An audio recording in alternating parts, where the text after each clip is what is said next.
go out to dinner, you know? Um, if you end up eating, a piece of cake or want to have a piece of cake or a pie at the end of the meals, enjoy it. Just be aware that it's not part of your everyday life. Mm-hmm. And don't let it throw you off track. Having one piece of cake, maybe, once every couple of weeks, isn't going to throw your life in chaos. Mm-hmm. You know, just the next day, just get back to your normal, regular, healthy eating, right? Because it's a lifestyle. When do you think that this became like a dilemma? Because this sounds like one of those, what they call a first world problem, right? Mm-hmm. I got like, everyone else is having cake. Why can't I have a piece? People want what they don't have. Well, And, okay. I mean, my point is that we've got too much of it. well, yeah, it's completely. Or maybe it is that thing of FOMO. I never used, but it's been popping up. Fear of missing out. Yeah. It's like everyone, oh, what if I go somewhere and they have a cake? What do I do? And that's so true. And people fall into that peer pressure thing as well. It's like, oh, come on, you can have a piece of cake. But you know what? I always how my mind works and how I teach my clients is when you're going somewhere to dinner, or first let's speak about going out to dinner. I always tell them, go online and look at your menu first. Mm-hmm. Okay. And you choose what you're going to eat first when you get there, because you're going to be hungry when you're at the restaurant, and then that's going to change your decision making process. And plus, the people that's around you going, "Ooh, I'm going to have this," Mm-hmm. and this might be a fried food, a fried calamari or whatever, Mm-hmm. right? But if you're looking on the menu before you go to the restaurant, you now in your mind know what you're going to eat when you're getting there, before you get there. So you're not going to that peer pressure of what everyone else is ordering. It kind of You won't be swayed so you won't easily. be swayed so easily because you already have in your mind what you're going to have. Yeah. I also tell people, say for example, if you're at a buffet, for example, the first thing I tell them is when you're choosing your dishes, always ask yourself this question: what will benefit me the most? Because remember, I told you, your mind will give you whatever you feed it, Sure. or whatever you ask it. Yes. So whenever you ask the question, what will benefit me the most, your mind will automatically start seeking out that which you just asked it. And it'll automatically go for the healthier options. Yeah. Right? This sounds like discipline. There is discipline to it. Yeah. I think discipline is like grossly underappreciated. The idea of like being disciplined in your actions. I think sometimes people feel like, well, I don't want to be a robot. But to be honest, when you don't have control over your choices and your diet and your mood or your bad habits dictate your diet and your cravings, isn't that being more robotic than actually choosing, no, this is how I eat. I keep a track of things. I'm disciplined in terms of like what I consume. Do I allow myself some things? Yeah, when I feel like it's appropriate. Yeah, I mean, I do the same thing too. I allow myself my treats every now and again, but I know that's all it is. It's a treat. I don't crave it every single day because, and like you said, there is a discipline, and yeah, people are more robotic. I think because over time they've been programmed that way from society. Because if you think about success, okay, let's talk about just off topic a little bit. Like the 5% of the top income makers in the country versus the 95% of the income makers. Okay, there's a difference why there's a 95% of income makers that's working 9 to 5, and the 5% who are the top 5% income makers, because they think differently, and there's a discipline to thinking that way, to put yourself in the 5%, right? That the 95% aren't thinking the way they don't think. That's why they're working for somebody else. Sure. As opposed to the top 5% who studies show that about 90% of the top 5% own their own business, for example, right? And the average millionaire has about 7 streams of income. The 95%, they don't. They primarily just have one stream of income, which is their 40-hour per week job, right? So in order to get to the 95%, the 5%, you have to think differently. So yes, there is a discipline to it. And it comes down to health as well. There's a discipline to everything. everything in life has a formula to it. Interesting. You know, and you can't ride a horse by learning to ride a horse by reading a book. You can't jump out of an airplane and expect to be successful with an umbrella, right?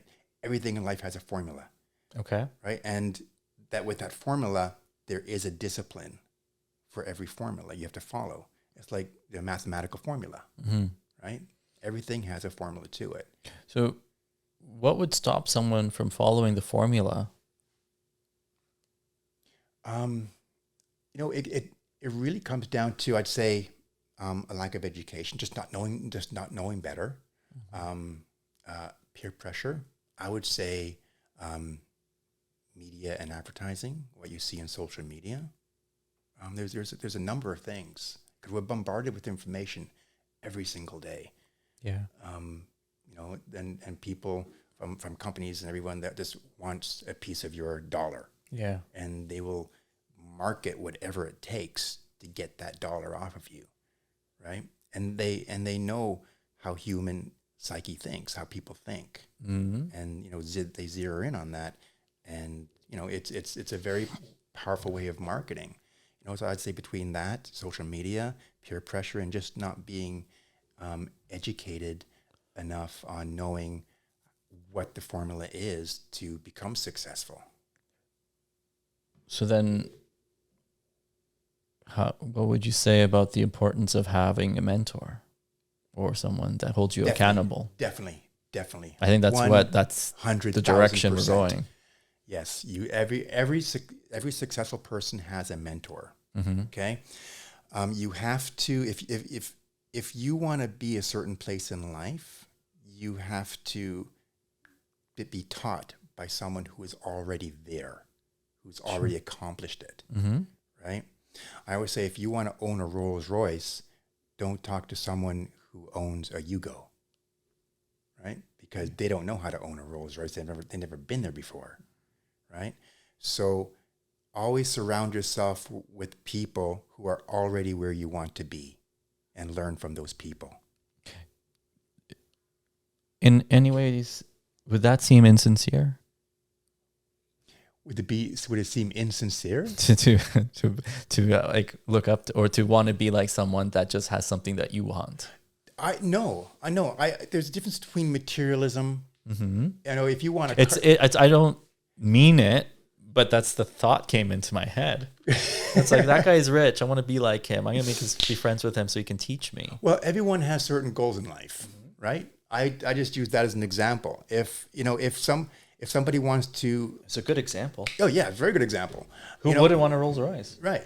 You know, so it's the same thing. Like I said, everything in life has a formula, and that's part of the formula. If you want to achieve a certain goal in your life, no matter what it is, learn from someone who's already attained that goal. I get it. What if I'm using silly examples, but I have an intention.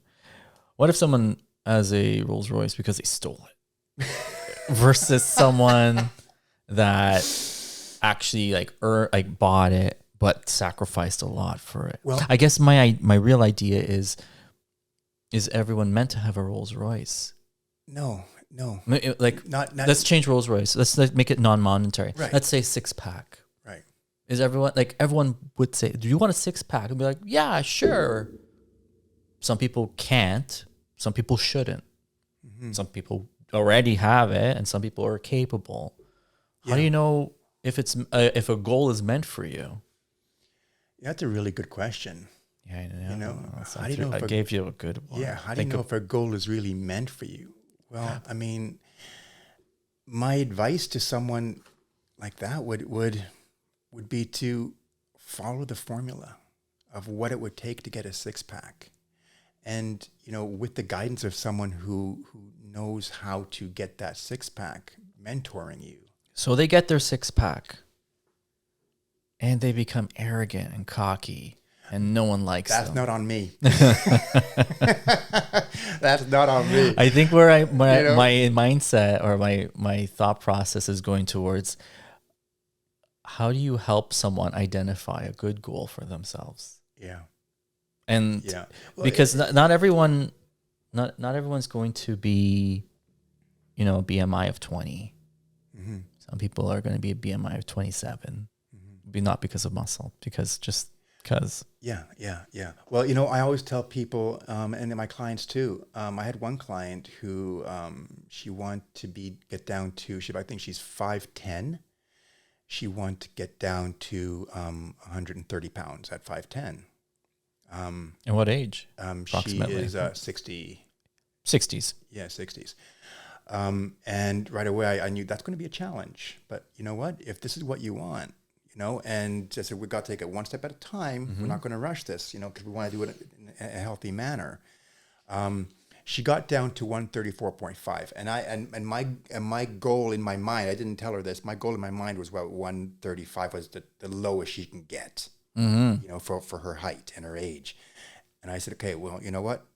If that's what you want, we're going to take it one step at a time. And as we reassess, as you go closer and closer to your goal, let's see how you feel. Let's see your energy. Let's see how your clothes fit. Let's see how you move. Let's see how you sleep. Are all these better improvements? So there was assessment along the way to ensure that your goal isn't actually contrary to your health. Because for me, her goal was a little bit unrealistic, right? But I'm not going to tell her, and squash her dreams, but I want her to figure that out. I do that all the time. People come in, I want to weigh the same on my wedding night. Yeah, and be there's certain, I want to lose 60 pounds in a week. Yeah. No, you can't do that, right?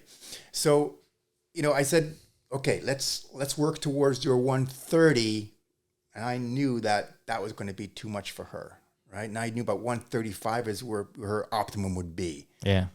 So then when she hit 135, I went, how do you feel? And that's when I told her, based on what you told me, how you feel, how your clothes fit, your energy, that you can dance more. I think this is your optimum weight, your goal weight. What do you think? She goes, you know what? I think you're right. I think 130 would be a little bit too much. Yeah, that's good. Because that's part of some self-awareness. That's part of that's part of the education process. Yeah. Right? To make them self-aware. Because if I said, no, you can't do that. Yeah. But why can't I do that? Yep. Yeah. Right? No, you're wrong. I want now I'm taking something away that she wants. Now that she wants it more. But a little self-spiting at the same time. Exactly. Yeah. So by teaching someone how to self-assess, then she gains that little bit more of knowledge, a little more of education on how her own body works. Right. I like that. What's the most that you've ever had someone lose in a month? It's totally off the wall question. Off the wall? In a month, I don't like my clients losing weight too fast, but I'd say 15 pounds in a month. Yeah. About the same. Yeah. And what was it? Was it just? It was actually 10 pounds in the first week. It tends to, yeah. Yeah, during her detox week. Okay. It was 10 pounds. What is that? And her husband actually lost, I think, only 3 pounds. There was a big difference. Sure. And over the month, the husband lost, maybe 7 pounds, and she lost 15. Right. So yeah, that was the most, about 15 pounds. Is that a typical start to a program? Like at that, what you call detox week? Yeah. I usually put everyone on a detox just to kind of clean their system out, reset their palate, reset everything, because their gut is when you eat bad and unhealthy for a certain length of time, your gut is just a complete mess. So we want to clean all that out so we can reset everything. And plus, for nutrients, when your gut is in such a mess by eating unhealthy, the absorption of nutrients is so much lower. Of course. By cleaning all that out and resetting the system, it enables the body to start absorbing nutrients better. Good. Yeah. What's typical feedback from clients when they get started and they buy into it? What are some things? What are the pros and cons of what they notice when they start your program? The pros and cons, I'd say the biggest con. I don't use con as scam, but the pros and cons. I think consequence. The consequence. The biggest issue they have, I think, would be within the first week, which would be day 3 of detox. Because I tell them, watch out for the caffeine withdrawals. You know, you're going to start getting a really bad headache, possibly by day 3. Usually, yeah. And then, you know, and they go, oh my God, you're so right. You know, this is crazy. Yeah. So just keep going, you know, one step at a time. By the end of the week, it should subside and you'll be fine. But that's just a withdrawal symptom of the caffeine. I think it's good that you give them that heads up. You have to. Because you don't want to like plant a seed in their head, but the reality is when you make big changes like this, Yeah, you have to tell them, because if they're not aware that this is coming down the road and it kind of hits them, yeah, they go, oh, no, I got to quit. This is too much for me. If they something's wrong. Yeah, if they know they can get mentally prepared for it and go, okay, Rodney did tell me this was going to happen. Okay, so it's good. This is good. Yeah, good. And what are some things that people tell you as like, wow, this has changed for me? What's the pros? What's the positives that people? There's so many pros besides weight loss. Besides their clothes fitting better. Just the energy. Yeah. The way they look, the way they feel, the way they move, the way they mental sleep, mental clarity, the whole 9 yards. Yeah. Why do you think that all changes with the like a dietary cleanup and detox and weight loss? You know, because food is medicine. Food is natural medicine. You know, we get our food from the earth, and it's, you see, say for example, let's talk about, you know, how the native Indians use herbs to cure. They knew that. I do too. Yeah, there we go. Right, you do too. I copy them. Right, exactly. Okay, look at poison ivy. We know you can't touch poison ivy because it has an effect on the body. You know, and the same thing with every, you know, healing herb that we use in our jobs. You know, because we know it has certain beneficial effects on the human body, right? And every disease, or most diseases that people have, the most common diseases, are rooted in poor dietary habits because they're missing certain nutrients in their system. Sure. Those are root issues. So we have to reintroduce those nutrients into the system to address the root cause. Yes. Instead of using, you know, chemically made medications that only address the symptoms, but they don't address the root cause. Yes. Right? If you have, you know, high blood pressure, it's not a lack of having high blood pressure medication in the body. It's a lack of nutrients in the body. It's just the way you're eating that is the cause of your high blood pressure. So we have to kind of eliminate that. Let's get at the root issue and eliminate that root issue and introduce better nutrients in the body to alleviate the high blood pressure. You'd say, I'm sure that's part of re-educating people. Yes, exactly. Because they'll be like, well, my family doctor didn't say that's why. You know what? And I get that all the time. Yeah. You know, well, Rod, you're not a doctor. I went, exactly. I'm not a doctor because I'm not prescribing medication to you. I mean, we do have a lot of doctors like yourself that, you know, are part of, you know, I want to call the wellness war, right? Who understand that natural herbs and nutrients are what is the medicine that we need for, you know, longevity and to be healthy. Sure. Right. But I mean, look at the pharmaceutical companies. They run the medical schools. Yeah. Right. So the whole education of a doctor, I think about maybe 2 hours, if that, out of how many years is attributed to nutrition. Well, I mean, it's I won't even explain it as that. I mean, because I've heard that before. It's really, there's like a line that you don't cross, where if you start talking about diet and nutrition and illness being a function of lifestyle as opposed to a genetic predisposition or some kind of like biochemical whatever, then you're seen as a quack, even if you're an MD.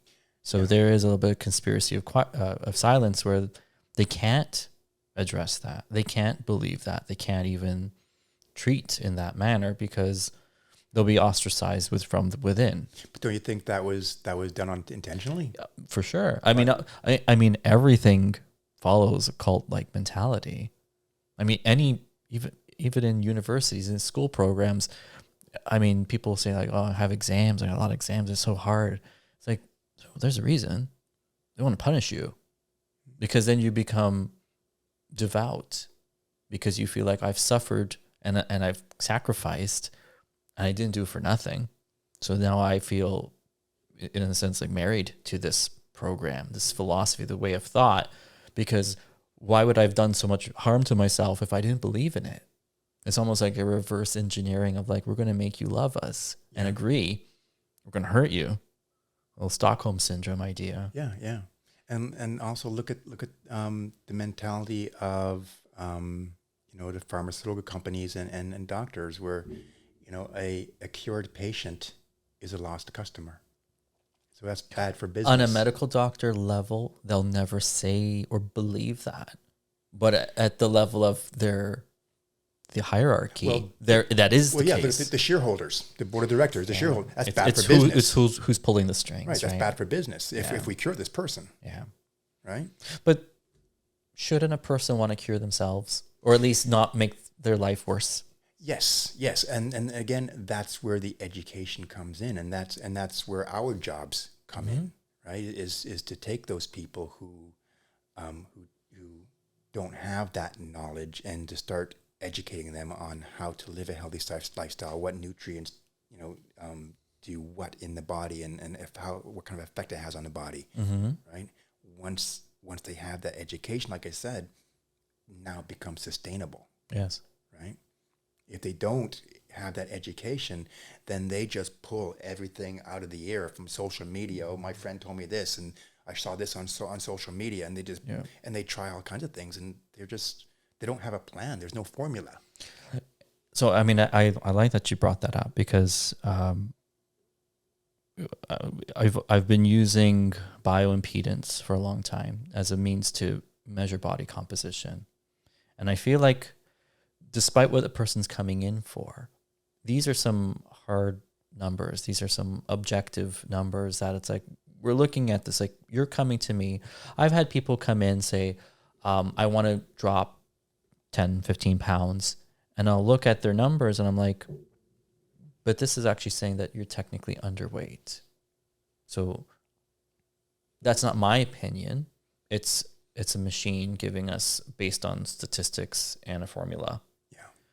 So I like using that because it sort of separates myself from the decision-making process for that person, because it's like, listen, it's not because I think that, it's silly, or maybe you have a dysmorphia, or like you're not seeing yourself accurately. Here, see these numbers. What do the numbers tell you? Yeah. And again, that comes into them not knowing any different, not knowing better, but like you just gave them a way to become self-aware and to educate themselves with these numbers, right? Because who knows where they got that information from that they want to lose weight. Well, my friend lost 20 pounds and she's 2% body fat. I want to look like her. Right. Like, it's almost impossible. She probably won't have any periods. Her hair is probably falling out. Right. No energy. Exactly. Starving. Yeah. Mental health issues. Like, that's the road you're choosing. You sure you want that? Well, I want to look like her. And guys do the same. Yeah. I always say, with my patients is, let's work on becoming the healthiest version of yourself. Betty down the street, she's not you. She has a different, biological makeup, a bit different metabolism. Everything is different about her than what you are, and what you can't necessarily. You might, maybe. I mean, that's possible. But let's just work on becoming the best version of yourself. And in doing that, if you can reach that goal that you want, awesome. But let's take it slow again, one step at a time, and work on becoming the best and healthiest version of yourself, because that's what matters. Not Betty down the street. Yes, and I think it's a little bit of a double-edged sword, because nowadays there's so much misinformation with seemingly the intention to confuse people. Because if you tell someone, you're morbidly obese, you can be accused of fat shaming them. And it's like, wow, who's saying that skinny or average weight is beautiful or the norm? And I mean, obviously we're not here to shame or objectify anyone, right? But we do need to lean on like medical fact And it's like, do you see 80-year-olds weighing 700 pounds? You know, because they're dead by 30. Yeah. There's a reason why there's a level of obesity that it will kill you fast. Yeah. It's not because, you're little, 40 pounds overweight, you're going to drop dead. And I'm not saying that, but there's people who they're like, well, I mean, my doctor says I'm fine, but my blood work comes back normal. It's like, but you can't bend over. You can't stand up without assistance. Yeah. There's a point where your functionality as a person disappears because you've lost sight of what's required of you. I mean, you are required to care for your body, because if you don't, others will have to. Yeah. And you made a good point where you said, the blood work comes back normal. And the blood work comes back normal because they are not testing you for why you can't bend over. Mm-hmm. And that's why it comes back normal. If they were testing you for what that, yeah, sure, there'll be all kinds of... Well, my cholesterol's fine. I don't have diabetes. Right? And even if they do, they take medication for it. And they... Right, exactly. Here's a pill. Yeah. Right? Let's start, change your diet and work on a more low glycemic impact way of eating. And another thing that, once we're on the topic of, low glycemic impact eating or foods to stay healthy, I think you and I discussed this last week when we were talking. Foods today aren't made the way they were when our grandparents and our great-grandparents, $1,000,000,000%. Yeah. With all the GMOs and the chemicals and the growth hormones and the steroids and just even crop rotation. Yeah. Back in the day, they had crop rotation. Oh, yeah, I forget that now. They don't have crop rotation. It doesn't exist. Waste of space, waste of time. Exactly. So foods are about 59% less nutrient dense today than they were 50, 60, 70 years ago. Generous, yeah. Yeah. So even if we say we're eating healthy, we're still lacking in the nutrients from the food. The food is empty and it's full of poison. Plus, everyone's so stressed out. You're not producing stomach acid or enzymes when you eat. You might produce a little acid afterwards and get reflux. Yeah. A little too late kind of idea. But the food that's on your plate doesn't necessarily give you the nutrition that is advertised. Exactly. And this is why I always tell my clients, you need to start incorporating a good quality supplementation with your diet, with your change in diet and your healthy eating, because that will help you incorporate the right amount of nutrients that you're missing from the foods that you're eating. There's always something that's lacking. For people to be like, I eat a balanced diet. I'm like, you don't have a clue. Yeah. Partly out of misinformation, but you even individually, people overestimate the good that you do and they underestimate the rotten stuff that they make. And that's one of my things. Whenever I get a new client, I ask them, well, how's your eating? Oh, I eat healthy. I went, awesome, that's great. We're halfway there. So what I want you to do is write down a 3-day menu plan for me as you're eating for the next 3 days and send it to me. I will guarantee you every single time I'm going, this is healthy, right? And then now the education starts.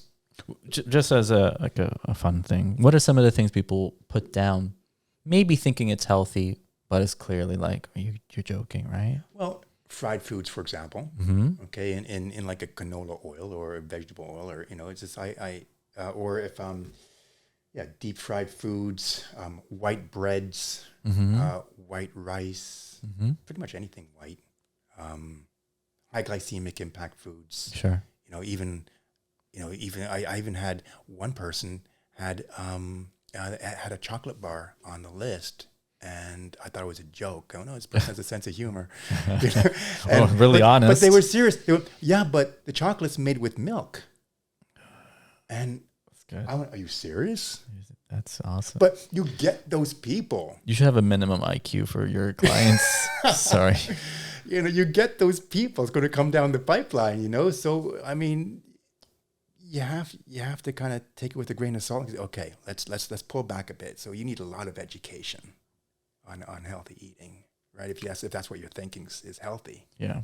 And when you do it, explain it to people, and you do say this isn't healthy.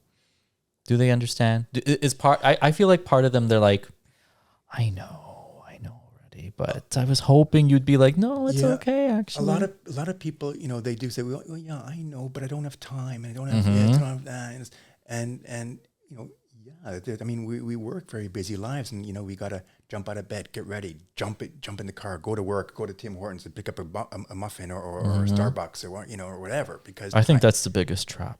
it is Little drive through. Oh yeah. Oh, it's small. I was hungry. I didn't have anything, so I grabbed something.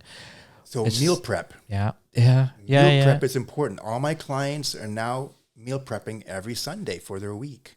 So when they get up on Monday and life's like this, you remove that obstacle. Right. I don't have time. Yeah, well, it's done already. Exactly. Open the fridge, grab your food, off you go. Yeah. Right. Good. You eliminate that. Yeah. That obstacle. I think people try to find excuses. Yeah. And we're here to remove the. Yeah, exactly. And other people, they say, well, yeah, but you're just trying to sell me something. No. I don't sell. I recommend. You're the last person. You're the one that has the full choice of whether you take my recommendation or not. Sure. Right. But yeah, I don't sell. I see what you need and I make certain recommendations. Mm-hmm. Good. And people get results when they listen. They get results when they listen because they're following a formula. Yeah. I'm always going to come back. Everything in life has a formula. Yeah. And you're keeping them accountable and you motivate them. That's important. Accountability and motivation, they have to stay motivated. Because like I said, this world is so negative. There's so much negativity out there. Accountability, it's so easy for someone to fall off track because if there's no one to keep them accountable, one day, I don't think I'll have this today. And they won't. And then they won't do it tomorrow. No, they won't do it tomorrow, next day. And I even had some people, with my clients, I have them keep a journal. Mm-hmm. They write down their food, breakfast, snack, and I don't take any food away from them. I actually have them eating 5 times a day. Yeah. And it's not. That's what people get shocked at. Yeah, and I'm eating so much now. Yeah, and even when I work with Taekwondo athletes, and when they're cutting weight for competition, they starve themselves, and then they stall out, and then they don't make their weight. Yeah. And then I come in, I say, okay, you have to eat 5 times a day, and they're going, what? No, that's another podcast of education on the metabolism. Yes, exactly. So when my clients, I say eat 5 times a day, and they go, how can I eat 5 times a day and lose this weight? Well, it's the quality of the food, not the quantity of the food you're eating. Yeah. Your philosophy, I like your principles of how you bring people into a program and a formula and a system, and you hold them accountable. But you motivate them. You motivate them to be like, you can do this. This is not impossible. If anything, what you were doing is impossible to continue. You can't continue the way you were. It's not sustainable. Yeah. And I mean, they're living proof of it. Yeah. Why else are they going to be coming to me? That's right. Wonderful. We will do this again soon. Great. I'm looking forward to it. Thank you, buddy.